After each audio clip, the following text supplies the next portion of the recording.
You wake up, but your legs don't. They're there, you can see them, but they might as well belong to someone else. There's a silence where sensation used to live. A numbness that makes you wonder if you're slowly disappearing from the inside out. You try to wiggle your toes. Tea feels like operating a machine through thick glass. My name is Carol. I'm 67. 6 months ago, I was becoming a ghost in my own skin. What if this isn't just aging? What if there's still more life in you than they told you? That question haunted me. I watched myself fade away, piece by piece. The woman who used to walk 3 miles every morning without thinking twice. The woman who could tend her garden for hours, hands deep in the earth, feeling connected to something alive and growing. That woman had packed her bags and left without saying goodbye. You know that feeling when you're trying to remember a word. It's right there on the tip of your tongue, but you just can't reach it. That's what living in my body felt like. I was right there, but I couldn't reach myself. The numbness started as a whisper in my toes, blamed on sitting too long, shoes that didn't fit quite right, the 1,000 small excuses we make when our bodies start speaking a language we don't want to understand. But whispers become screams when we refuse to listen. Within weeks, that tingling climbed my legs like rising water, turning into persistent numbness that made walking feel like balancing on a tightrope I couldn't see. Every step was a question. Will my leg be there when I need it? You didn't disappear. You were just unheard. It wasn't just my legs, it was my spark. That inner flame that had always been my compass, my joy, my reason for getting up each morning. It flickered and dimmed. I remember the morning it really hit me. Getting dressed, trying to put on my favorite jeans, the ones that had seen me through good days and hard days, through seasons when I felt strong and capable. I stepped into them and stumbled. Actually stumbled. My legs belonged to someone much older and more fragile than I believed myself to be. I sat on the edge of my bed, holding those jeans, and for the first time in months, I let myself feel how scared I was. Not scared of aging, scared of vanishing. The weakness was almost worse than the numbness. My legs felt hollow, made of paper instead of muscle and bone. Climbing stairs became an expedition. Getting up from my favorite chair turned into a 3-attempt ordeal.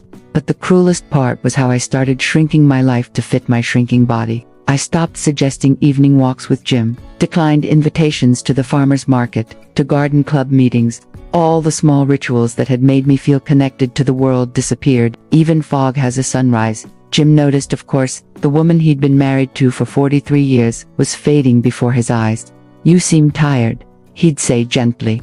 I'd nod because it was easier than explaining that tired wasn't the right word. Disconnected was closer. Like watching my life through a window instead of living it. The really heartbreaking part was how everyone accepted my disappearance as natural. When I mentioned feeling weak and numb, friends nodded knowingly. Well, we're not getting any younger. As if my vanishing was just another item on the aging to-do list. My doctor was no different. During my annual checkup, I described the numbness, the weakness, the way I felt like I was living through cotton. He did basic tests, pronounced everything normal for your age, and suggested I adjust my expectations now that I was approaching 70. Adjust my expectations, as if expecting to feel present in my own body was asking too much. I almost gave up. But I didn't want to adjust my expectations. Wanted to feel like myself again. Let me ask you something gentle and real. Where are you watching this from, friend? A quiet home in the Midwest. A warm porch somewhere in Florida. A small apartment above the city noise. Drop it in the comments below. Not just for us to know, but for you to remember. You're not walking through this fog alone. We're scattered across towns, states, and time zones. But this path of reclaiming strength, of remembering ourselves, we walk together, still here, still strong, still worth it. The turning point came when my daughter Lisa visited. Lisa lives 4 hours away, so the changes that had been gradual for me were stark to her. She watched me struggle to get up from the couch, saw how carefully I navigated stairs, noticed how I'd grown quiet and withdrawn. "Mom," she said, sitting beside me on that troublesome couch, "this isn't you, and this isn't normal aging. Something's happening, and we need to figure out what it is." Lisa had always been direct, unafraid to say what others danced around. But hearing her validate what I'd been feeling was like being given permission to trust my own experience again. "You know your body better than anyone," she continued. "If something feels wrong, it probably is. Don't let anyone convince you that feeling terrible is just part of being 67. That conversation changed everything. It reminded me that I had the right to feel good in my own body. So I started over. I found Dr. Martinez, who didn't dismiss my concerns or tell me to adjust my expectations. Instead, she leaned forward and said, "Tell me exactly what you're experiencing. Help me understand what's changed." For the first time in months, someone was really listening.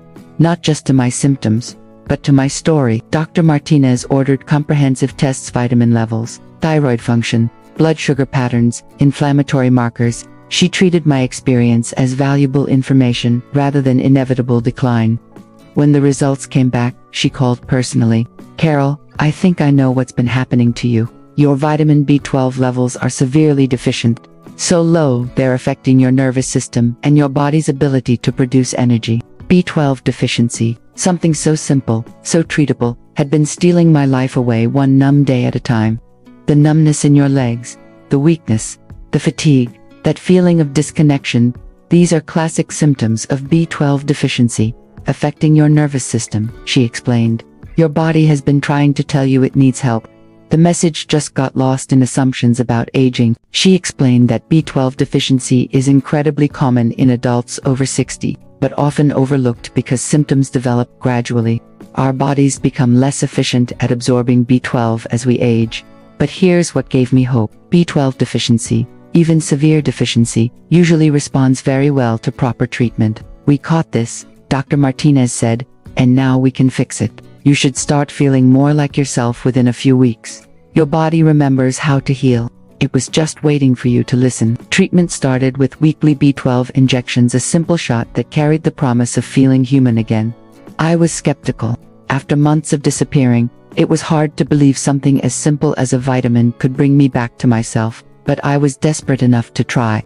The first injection was Thursday morning. By Saturday, something shifted. Not dramatic, I didn't suddenly feel 30 again, but there was a lightness in my legs I hadn't felt in months. Like someone had turned down the volume on the numbness. Just enough for me to remember what normal felt like. By the second week, the fog started lifting in patches, like clouds breaking apart to let sunlight through. The constant numbness began receding, replaced by moments of genuine feeling. But the most profound change was in my energy. 3 weeks in, I woke up one morning actually curious about the day ahead. Not dreading it, not just trying to survive it, but genuinely interested in what it might bring. Jim noticed before I did. "You seem more present," he said over dinner. "Like you're really here with me, instead of somewhere far away." He was right. I was coming back to myself, returning from that gray place where I'd been existing instead of living. Still here, still breathing, still worth fighting for. By the 6th week, I felt brave enough to suggest evening walks again. The first was just around the block, but my legs carried me with strength and certainty I'd almost forgotten was possible. We walked slowly, holding hands. I felt like I was seeing our neighborhood for the first time in months. The recovery wasn't linear, some days dramatically better, others subtly improved. Dr. Martinez had warned me that nerve healing takes time, that progress might come in waves, rather than steady climbs. Knowing this helped me be patient with the process. 3 months in, I had what I can only call a resurrection day. I woke up feeling genuinely good. Not just better than yesterday, but actually good. My legs felt strong and steady. My mind felt clear. Most importantly, I felt like myself again. That was the day I decided to plant herbs in our backyard. I spent hours at the garden center selecting plants, planning my little patch of earth. Then I came home and got my hands dirty kneeling in soil, digging holes, planting basil and oregano and thyme. My legs supported me getting up and down. My hands were steady, and I felt that deep satisfaction that comes from creating something beautiful, something alive. Jim found me there that evening, watering my new plants as the sun set. "There's my wife," he said softly. "I've missed you so much." We both cried a little, standing in our backyard surrounded by the smell of fresh herbs and the promise of new growth, because I had been missing, and now I was found not just by him, but by myself. Even in darkness, something in you kept growing. 6 months later, I want to be honest about where I am. I'm not exactly the same as before. I'm more careful now, more aware of my body's signals, more protective of my energy, but in many ways, that's made me stronger, not weaker. My B12 levels are normal now. maintained with monthly injections and daily supplements. The numbness has almost completely resolved. My strength has returned to the point where I can climb stairs without fear, walk for miles without exhaustion, get up from chairs without struggle. But perhaps most importantly, my spark is back. I wake up most mornings curious about what the day might bring. I make plans with friends. I started volunteering at the animal shelter, something I'd thought about for years but never felt energetic enough to pursue. You are not too old to insist on feeling good. Your symptoms are not character flaws. Let me ask you something real. Where are you watching this from? Are you sitting in your favorite chair, feeling like your legs aren't quite connecting to the rest of you? Are you lying in bed at 2 a.m., wondering when you started feeling like a stranger in your own body?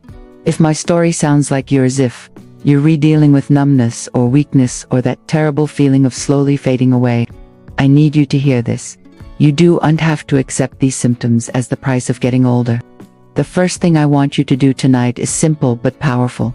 Put your hands on your legs and say out loud, "You're still mine.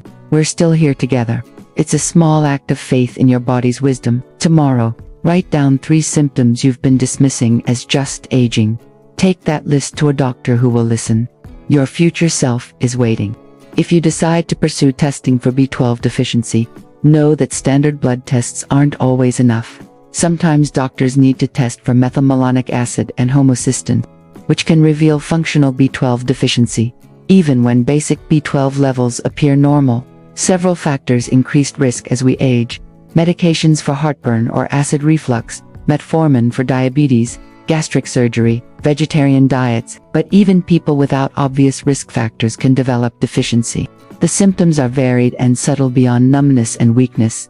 B12 deficiency can cause memory problems, difficulty concentrating, mood changes, balance issues, vision changes. Some people describe thinking through fog. You didn't break, you were just hungry for something your body couldn't reach. Treatment can start working quickly, but complete recovery takes time. I noticed improvements within days of my first injection, but continued noticing subtle improvements for almost a full year. What I want you to understand most is this: our bodies are incredibly wise and resilient. Even when we feel like we're disappearing, something in us keeps fighting to come back. Sometimes that fight just needs the right support. Don't wait as long as I did to seek answers.